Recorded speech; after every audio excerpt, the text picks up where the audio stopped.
తమిళనాడు ఎందుకని వేగంగా వెళ్ళింది, ఎందుకని కేరళ తర్వాత తమిళనాడులో జనాభా అదుపులోకి వచ్చేసింది, మనం కొన్ని కంక్లూషన్స్ రాగలుగుతున్నాం.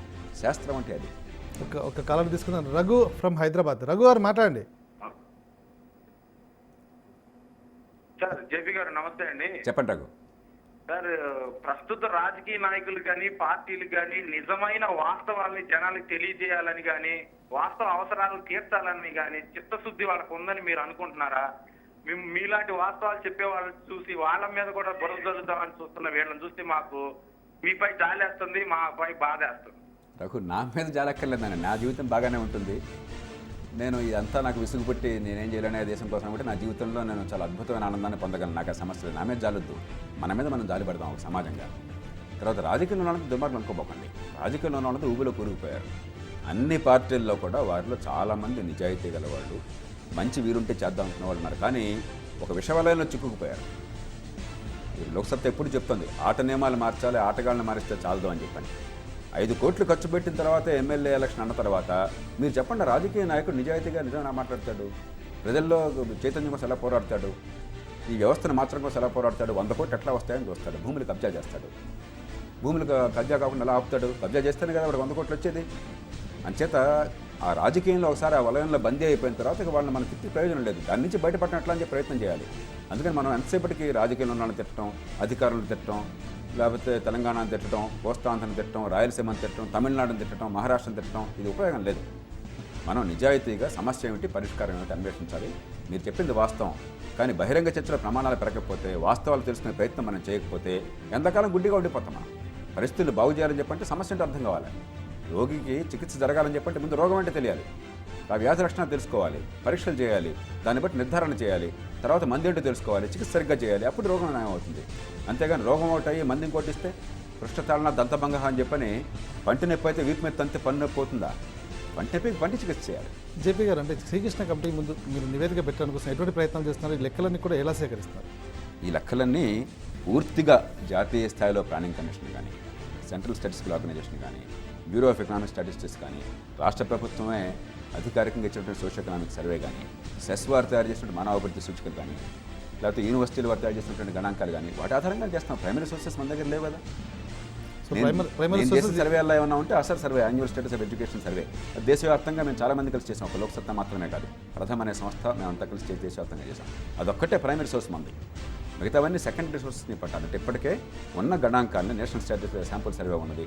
భారతదేశంలో ఈ గణాంకాలు సేకరించేటువంటి శక్తి ప్రపంచంలో చాలా అగ్రస్థానంలో ఉన్నాం మనం. కానీ మీరు చూపిస్తున్న సోషియో ఎకనామిక్ సర్వే రిపోర్ట్ ఏదైతే ఉందో రాష్ట్ర ప్రభుత్వం ఈ అసెంబ్లీ ముందు పెట్టింది, దీంట్లో చాలా తప్పులు ఉన్నాయి. ఇది కేవలం ఒక ప్రాంతం వాళ్ళు తయారు చేసింది కాబట్టి ఇంకో ప్రాంతాన్ని తప్పు చేసి చూపించే ప్రయత్నం జరిగిందని. భారతదేశం మొత్తానికి లెక్కలు ఇట్లానే ఉన్నాయి. ఇప్పుడు తప్పులుంటే తప్పులు కానీ ఇంకోటి చూపెట్టండి, మీరు దానికి ప్రమాణం చూపెట్టండి. ఏదన్నా కూడా ప్రమాణం చూపెట్టి మాట్లాడాలి మనం. అంచేత మీరు నేను ఆల్రెడీ ఒక కంక్లూషన్కి వచ్చేసి దానికి సోర్సెస్ చూపెట్టకుండా, వాస్తవాలు చూపెట్టకుండా, సర్వేస్ చేయకుండా మీరు చెప్పిన తప్పు అని చెప్పంటే ఉపయోగం ఉంది. ఆంధ్రప్రదేశ్ జనాభా 8 కోట్లు, మీరు నేను లెక్కెట్టామా? మనకేమైనా తెలుసా? తెలియదు. సెన్సస్ చేశారు, సెన్సస్ వాళ్ళు చేశారు, ఇది అంటున్నాం. ప్రతి సంవత్సరం భారతదేశంలో జనాభా 1.55% పెరుగుతుంది. మీకు నాకేమైనా తెలుసా? నేను లెక్కట్టానా ఉన్నా? నాకు తెలియదు.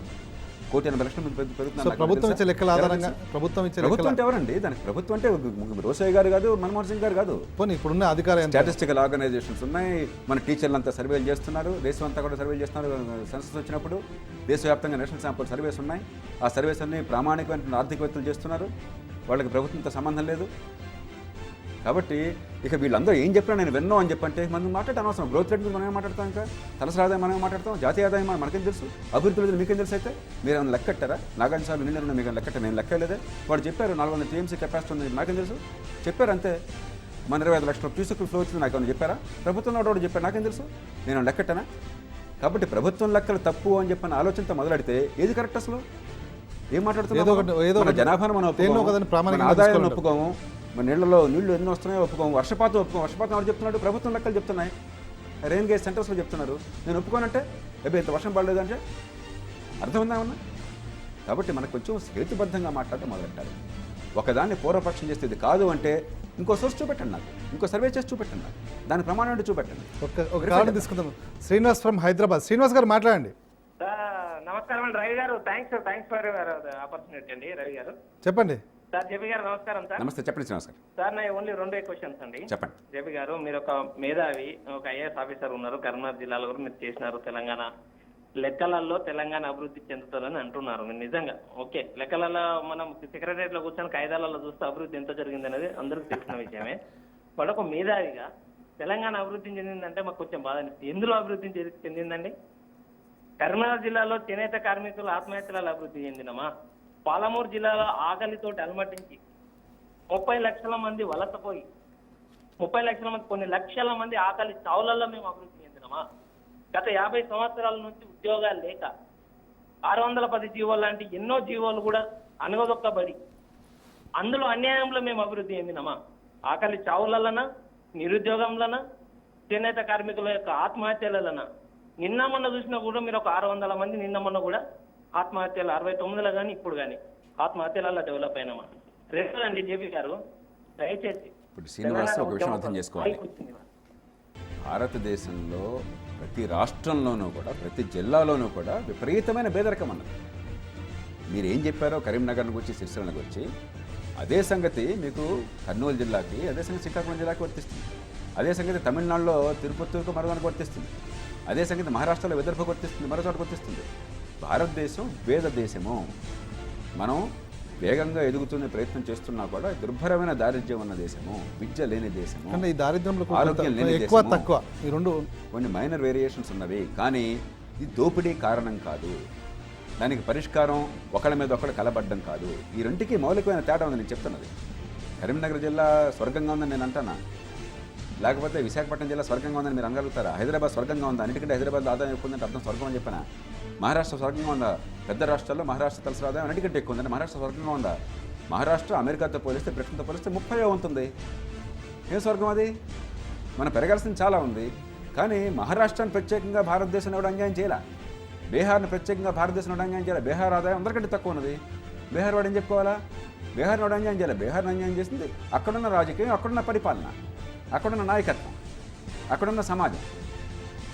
అంచేత బీహార్ వాడు వచ్చి మాకు ఢిల్లీ వాడు అన్యాయం చేశాడు, ఆంధ్రప్రదేశ్ అన్యాయం చేశాడు చెప్పండి అంత తప్పు. మనం కలహించుకోవడం అంతే తప్పు. దీనికి పరిష్కారం ఎట్లా వెతకాలి ఆలోచించాలి. ఈవిడ 610 జీవో చెప్పారు, దానిలో కూడా గణాంకాలు ఉన్నాయి. రాష్ట్రంలో ప్రతి జోన్లో కూడా 6 నుంచి 8% ఆ జోన్కి సంబంధించని వాళ్ళు నిబంధనల ప్రకారం ఉండవలసిన దానికంటే స్థానికేతరులు ఎక్కువ మంది ఉన్నారు. ఉత్తరాంధ్ర దగ్గర నుంచి ఉత్తర తెలంగాణ దాకా, రాయలసీమ దాకా అన్ని ప్రాంతాల్లో పడితే పరిస్థితి. ఒక్క హైదరాబాద్ జోన్లో మాత్రం 11% ఉన్నారు. కానీ స్థానికేతరులు అంటే ఎవరు? మనకి దానిలో లెక్కలు తేలా.